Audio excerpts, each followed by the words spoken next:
Bienvenidos a esta materia de marco legal de las organizaciones. Empezamos con nuestra sesión 10, parte 1 de comercio exterior. Dentro de este comercio exterior daremos inicio a un repaso en la cuestión del ambiente global respecto al comercio exterior para posteriormente ver ciertas cuestiones de Latinoamérica, de México y México en su relación con Norteamérica y Latinoamérica. Entonces, una vez de que entendamos un poco esta situación a nivel global y Latinoamérica y México, veremos algunas estrategias globales de cómo las empresas tratan de proyectar sus negocios de forma nacional e internacional, y posteriormente veremos algunas actividades desleales y riesgos que tienen las empresas con respecto a competencias desleales, los monopolios, oligopolios. Veremos así rápidamente su definición y veremos algunas características que tienen este tipo de formas desleales del comercio exterior, así como también repasaremos rápidamente lo que es monopolio artificial, monopolio natural.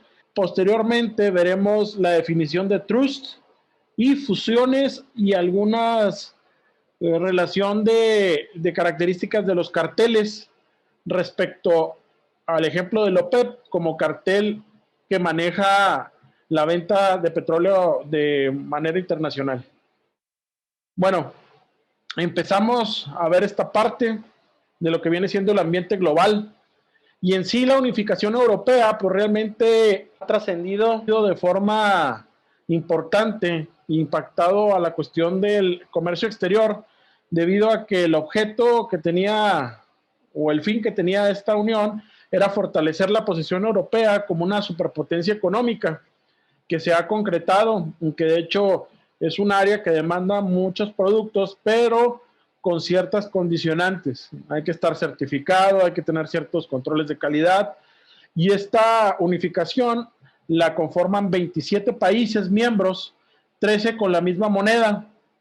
En el caso de Rusia no tiene la misma moneda, y luego tenemos la cuestión del Brexit que acaba de suceder hace 2 años, que se está saliendo Inglaterra de lo que viene siendo la parte de la Unión Europea, a ver qué tanto le pega, aunque también el United Kingdom va a perder bastante dinero porque tiene que pagar las afectaciones económicas que se tengan, pero realmente esta es una unificación con el fin de un desafío económico para poder competir con Estados Unidos y también poder excluir algunos productos que no cumplan con ciertas características que la Unión Europea ve mal. El ejemplo de los productos genéticamente alterados y de ciertas características también químicas, o porque ellos están son los primeros lugares en estar revisando la cuestión de las características de los alimentos para que estos no afecten la salud. Incluso están analizando químicos del agua, y sus normas europeas son muy estrictas y al mismo tiempo limitan la cuestión comercial, ¿verdad? Tienes que estar muy bien organizado para poder entrar a esa parte a ese comercio. Y entonces, el ambiente regulatorio tan competitivo presenta nuevos desafíos, y si bien es un mercado potencial que paga muy bien, pues tienes que estar regulado muy bien ambiental, con características químicas controladas, con permisos adecuados, con certificaciones que puedas tú, por ejemplo, la cuestión de vegetales orgánicos o productos orgánicos son muy bien vendidos en Europa. Por decir, si se quiere vender madera, pues tiene que ser de bosques certificados. O sea, estás compitiendo realmente con un mercado muy desarrollado y con certificaciones muy específicas de productos, hasta para lo que viene siendo los etiquetados y entre otras características. Entonces, el Brexit realmente sí afecta a esta unión, pero al mismo tiempo, pues va a tener que tener más unificación con el fin de fortalecerse, porque si era un gran capital el que aportaba y una gran fuerza de esta unión, el United Kingdom, ¿no? Entonces, aquí vemos cómo son las agrupaciones a nivel internacional y nos ponen que el grupo de los 5 está conformado por Estados Unidos, de América del Norte, está en la Gran Bretaña, el United Kingdom, Francia, Alemania y Japón. Estos son las 5 economías más potentes a nivel internacional y que manejan mucho capital, tienen muchas inversiones y pues tienen gran peso en el mercado. Ahora, tenemos por otra parte los grandes mercados emergentes como China, India, Brasil, México, Indonesia, Corea, Turquía, Tailandia, Argentina y Polonia. En la década pasada, antepasada ya, del 2000 al 2010, se habló mucho del BRIC, lo que es Brasil, Rusia, India y China, que eran países emergentes que estaban a punto de brincar a primer mundo. Sí, hay muchas desigualdades sociales, hay mucha tecnología, pero a la vez hay mucho rezago, pero el potencial productivo que tenían estas y que siguen teniendo estos países, pues les están generando una gran oportunidad, no solamente de ser un mercado potencial de venta, sino un potencial productivo que tienen, que están exportando ya sea software, que están exportando productos primarios, incluso están exportando tecnología o están siendo áreas maquiladoras para potencias mundiales, pero se está generando riqueza y se está generando desarrollo económico. Ahí tenemos por otra parte las naciones deudoras en vías de desarrollo más importantes del mundo. En el caso de Argentina, Brasil, Colombia, Egipto, Corea, Perú, Filipinas, Polonia y Venezuela. Acá tenemos a Corea del Norte y en grandes mercados emergentes tenemos a Corea del Sur. Pero si nos damos cuenta, los países industrializados están en gris tenue, pero los países en desarrollo con ingreso medio están casi blancos, ¿no? Y entonces vemos que los países deudores pues coinciden con países en desarrollo con ingresos medios, tirándole a bajos, pero al mismo tiempo hay principales países exportadores. En el caso vemos ahí a una parte de Sudamérica, también vemos ahí Singapur como exportadores y parte del Mediterráneo y Medio Oriente, pero a la vez tenemos a países menos desarrollados que lo estamos viendo su concentración en África, en Oceanía y algunas áreas que ya tenemos allá al norte de Rusia, pero así está el contexto internacional con respecto a cuestiones económicas y de mercado.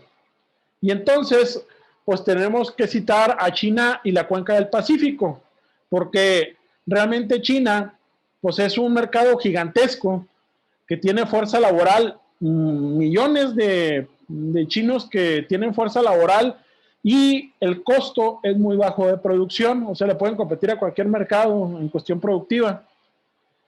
Es una amenaza su inestabilidad política y restricciones a otros países para la entrada de productos chinos, porque es muy difícil competirles por la baja costo de producción. Anteriormente se criticaba que los productos chinos eran de mala calidad, pero la calidad se ha ido incrementando porque ya tienen un know-how de cómo hacerlo y de hacerlo de mayor calidad.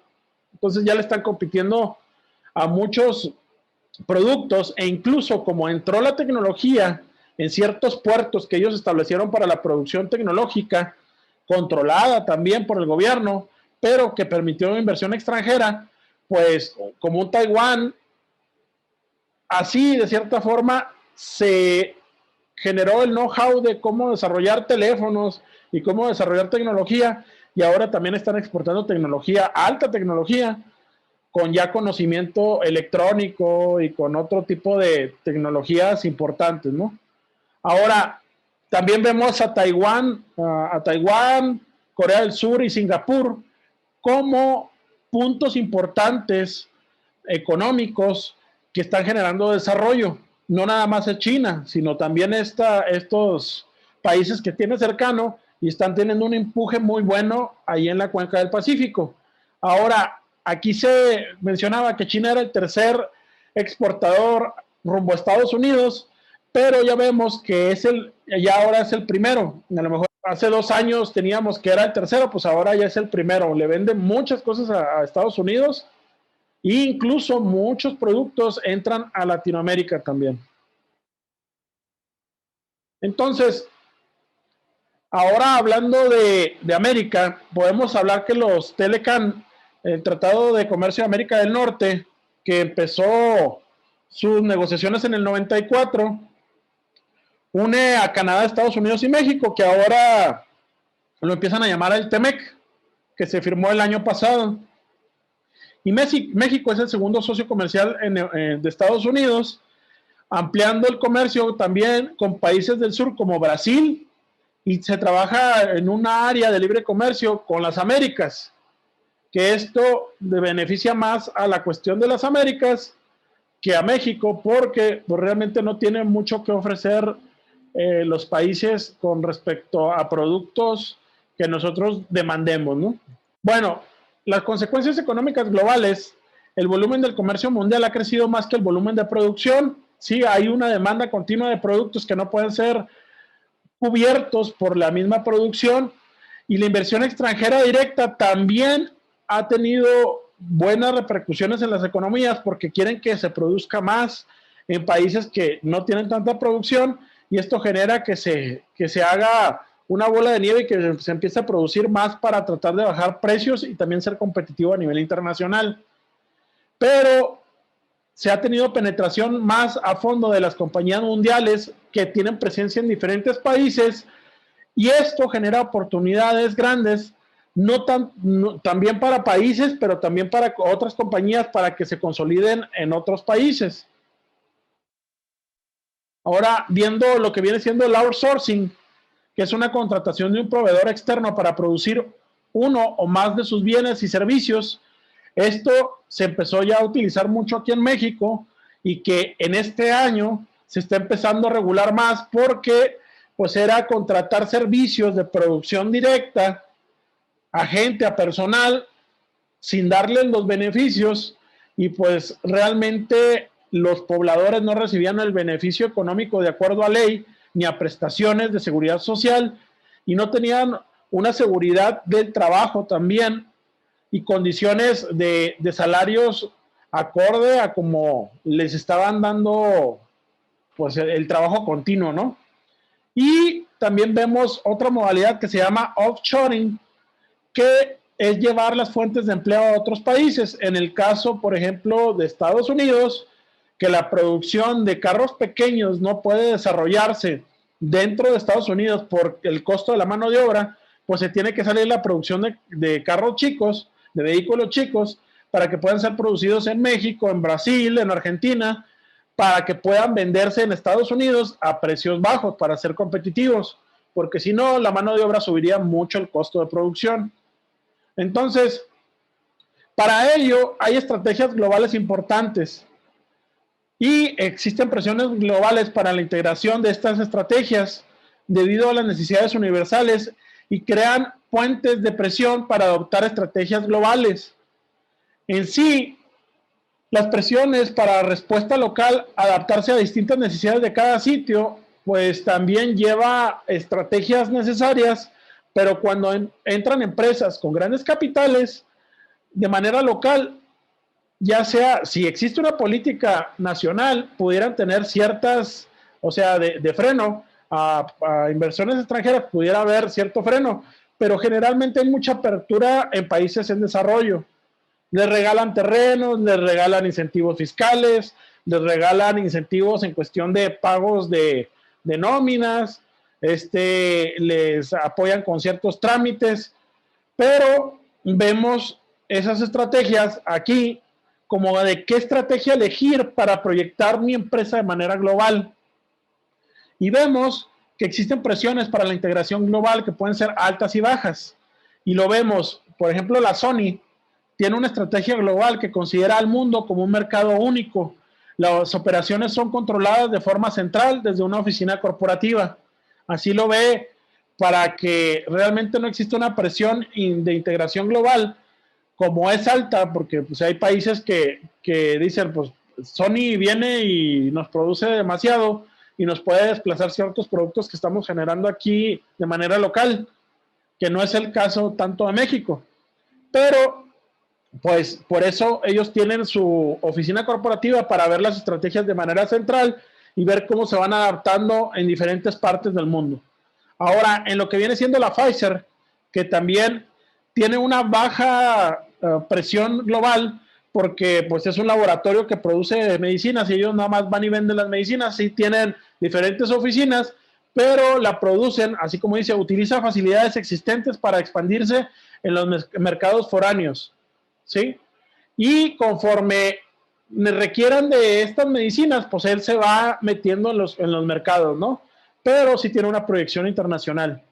En el caso de las transnacionales, como el teleperformance, las instituciones especializadas permiten una respuesta local. Los mecanismos complejos de coordinación ofrecen integración global.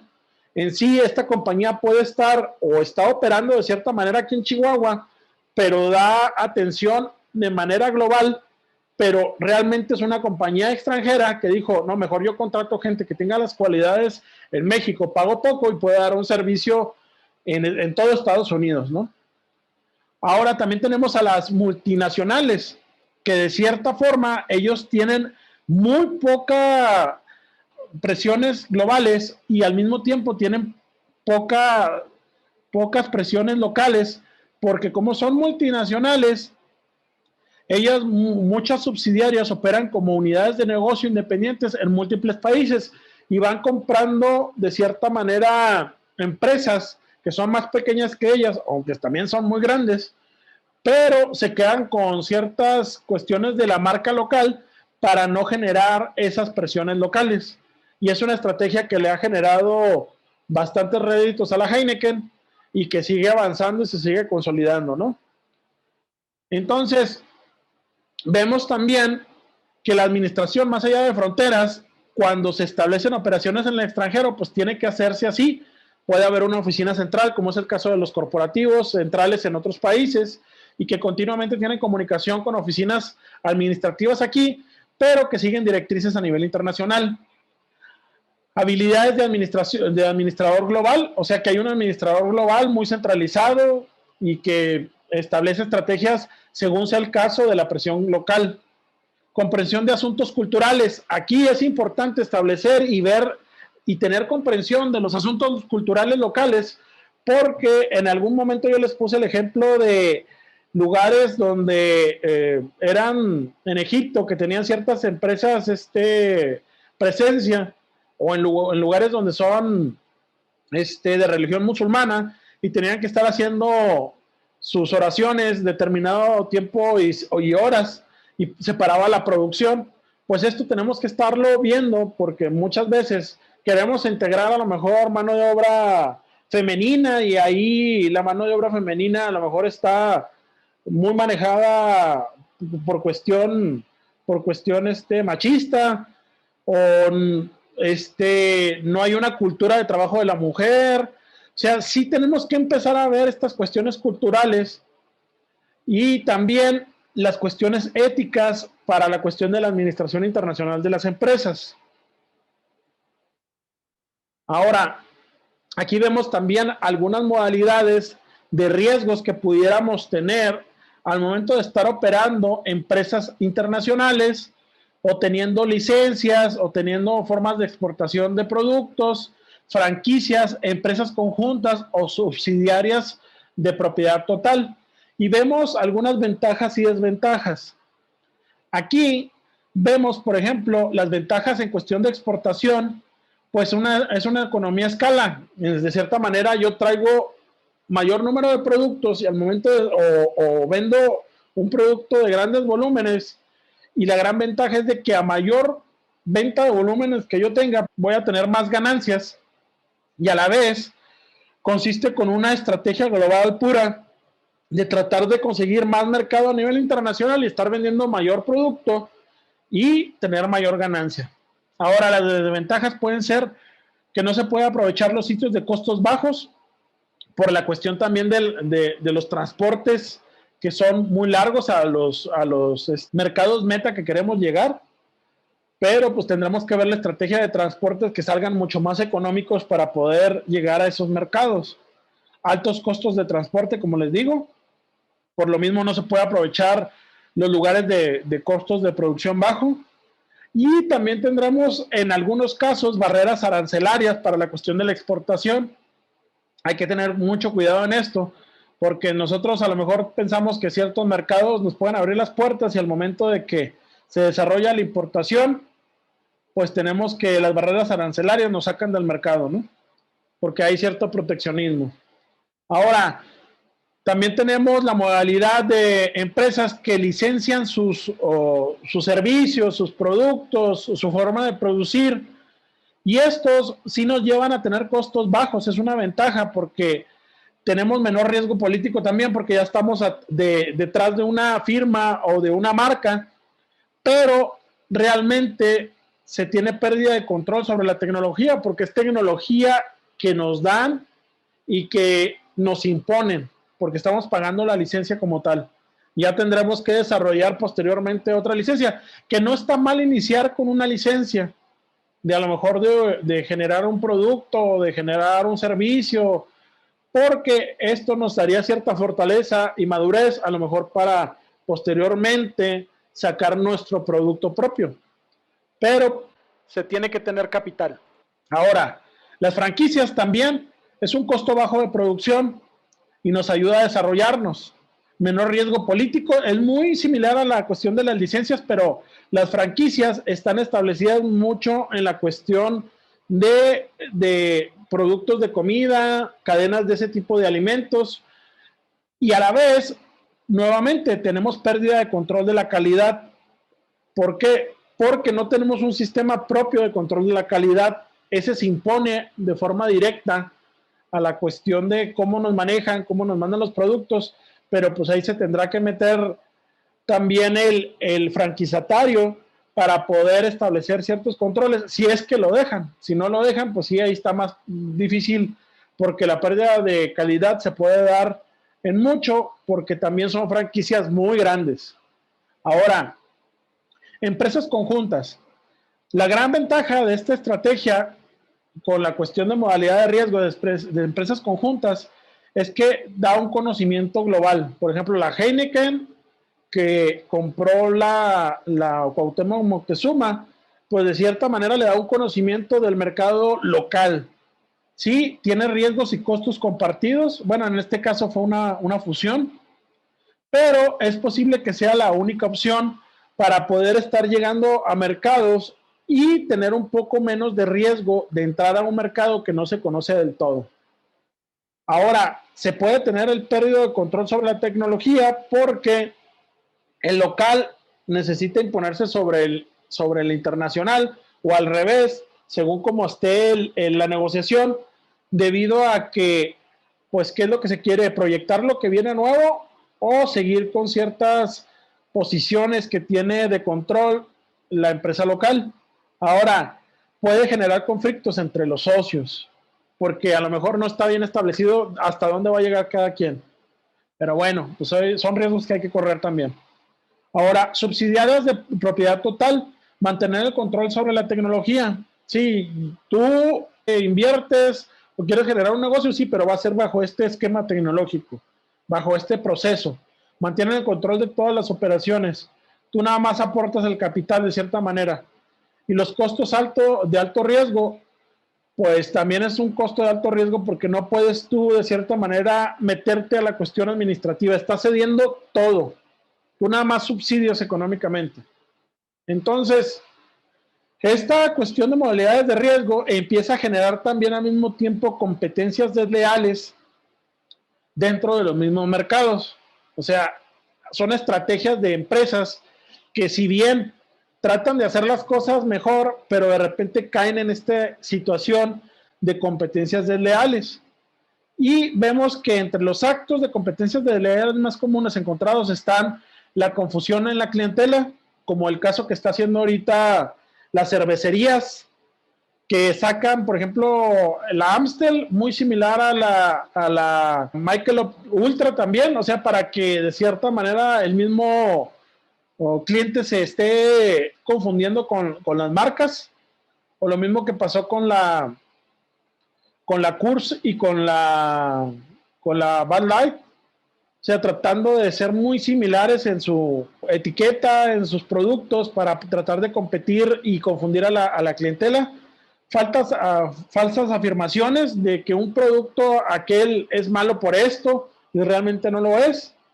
Desacreditar al competidor. O sea, estas tres actividades desleales son muy cotidianas, desgraciadamente, pero vemos que se llevan una con la otra, ¿no? Van directo a confundir a la clientela, a hacer afirmaciones falsas y desacreditar al competidor por una u otra cuestión, ¿no? Así también, estos actos delictivos o contrarios al derecho de exclusiva también generan problemas porque de cierta forma empiezan a vender gente productos que deberían de ser por medio de sus exclusivos, de sus distribuidores, los empiezan a vender por debajo del agua a otras gentes, ¿no? Dentro del mercado que ya estaba para cierto distribuidor y con exclusiva. Esto lo vemos en algunos productos de laboratorio también, que de cierta manera quiere comprar uno en Estados Unidos para importarlos. Y si los quiere comprar uno de forma directa, pues ya les empiezan a poner peros para que sean comprados directamente con el distribuidor que ya tiene su derecho de exclusiva. Ahora, esto realmente nos da socavamiento del personal, o sea, a veces también algunas competencias empiezan a comprar voluntades dentro del personal cuando también no son reconocidos, tratando de hacerles boicot, o ya sea boicot para que no entren a cierto lugar de países, pero al mismo tiempo puede ser un dumping, que entre una compañía casi regalando productos, no teniendo casi utilidad para darle en la torre a los productores locales o a empresas que están vendiendo a cierto nivel de costo, pues ellos se tiran al suelo para tratar de desbalancear al competidor, ¿no? Pero tienen que tener mucho capital atrás. Entonces, esas son algunas de las actividades de competencia desleal y esto mismo provoca que se generen monopolios y oligopolios. Los monopolios es una situación de un sector del mercado económico en la que un único vendedor o producto oferta el bien o servicio que le demanda y requiere para cubrir sus necesidades en dicho sector. En el caso, en los 80s, de Telmex, por ejemplo, que era un monopolio. En el caso de CFE, que hasta hace unos años, en el 2014, ya se dio la apertura de venta de energía por otras empresas. Ese es el caso que de repente se da este monopolio muy apoyado por la parte gubernamental. Pero bueno, más aquí en México se da ese tipo de monopolios.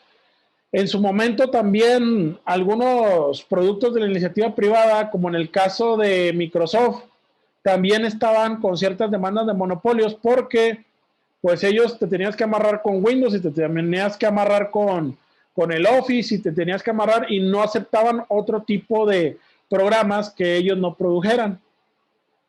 Entonces, así está la situación. Y tenemos el oligopolio, mercado dominado por un reducido número de productores o distribuidores o ofertantes. ¿Sí? O sea, hay pocos, no hay uno, pero sí hay pocos. Y es un mercado que se encuentra en una posición intermedia entre lo que se conoce como competencia perfecta y el monopolio, en el que solo existe un fabricante o un distribuidor. Entonces, aquí vemos que para ejercer un poder monopolista se tiene que dar una serie de condiciones, disponer del derecho a desarrollar una patente sobre un producto o un proceso productivo. Muchas veces se compran esas patentes o se compra ese know-how para tratar de generar ese producto.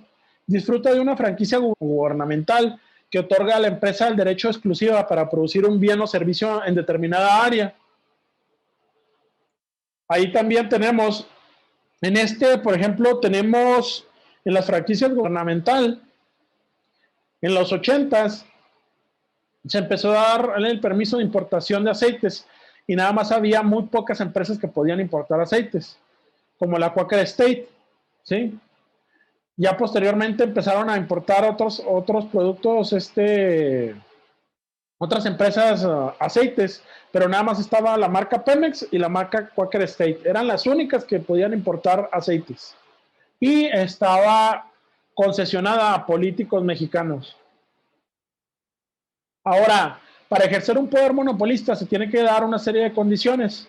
En el caso de un control en un recurso indispensable para obtener el producto, por decir, cuando se da la producción de materiales reservados a la federación, se pudiera dar una especie de monopolio, pero pues es en diferentes áreas, ¿verdad? Pero se les da el uso exclusivo de explotar el oro, por ejemplo, en lugares de minas o plata o cobre, disponer de una tecnología específica.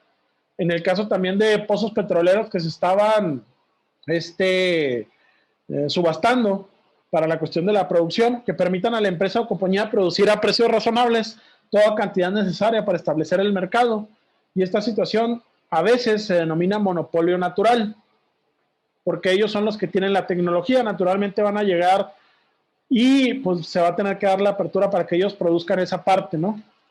Ahora también tenemos como definición el monopolio natural. El monopolio natural es el que crea por mandato del consumidor. El monopolio natural no puede controlar precios porque se enfrenta a 5 límites: competencia potencial, el factor competitivo permanente, la elasticidad de la demanda, los sustitutos y la ley de rendimiento decrecientes. Entonces, es una definición que nos compete, el monopolio natural, que tiene que ver mucho con el consumidor, ¿no? El monopolio artificial nace como una consecuencia del mandato gubernamental. Y a otra vez volvemos a caer en Telmex, en CFE, al contrariado de los deseos del consumidor. A su vez, estos pueden ser públicos o estatales o privados. Muchos monopolios artificiales se traducen tristemente en célebres empresas estatales. Volvemos a caer aquí a esta definición: monopsonio. Cuando hay un comprador y muchos vendedores, cuando hay un solo comprador en un insumo, decimos que existen monopsonio. Si hay varios compradores, decimos que hay oligopsonio. Entonces, tenemos estas condiciones de monopsonio y oligopsonio con la cuestión de las compras. Y luego tenemos esta definición que trust es el tipo de acuerdos que permite transferir el control real a una empresa o a un individuo o a otra empresa, intercambiando las acciones por certificados emitidos por los individuos que pretenden controlar la empresa. Una técnica parecida a los trusts son los holdings, que emiten sus propias acciones públicamente, pero controlan otras empresas comprando sus acciones. Es estar cediendo el control de las empresas por medio de acciones. Entonces, tenemos también a las fusiones, que esto lo habíamos visto también como actividad de las empresas en sociedades mercantiles, y los intentos de organizar la industria con el fin de lograr un control monopolista del mercado pueden ser de diversas índoles las fusiones que se den. Nuevamente vuelvo a caer al caso de las fusiones que se dieron con Heineken en cervecería Cuauhtémoc Moctezuma. Y por último tenemos la parte de los carteles. Esta parte de los carteles, hoy en día, el cartel que quizás tiene más asociación monopolista, más conocida, debe de ser la importancia de las organizaciones de países exportadores de petróleo, que es la OPEP. Un cártel es una organización de productores cuyo objetivo es ganar cuotas de mercado y controlar la producción y regular los precios. La OPEP defiende estos mismos objetivos y es mundialmente conocida por haber podido imponer el precio del petróleo en todo el planeta. Tiene un control muy bueno de la cuestión del costo del petróleo, y pues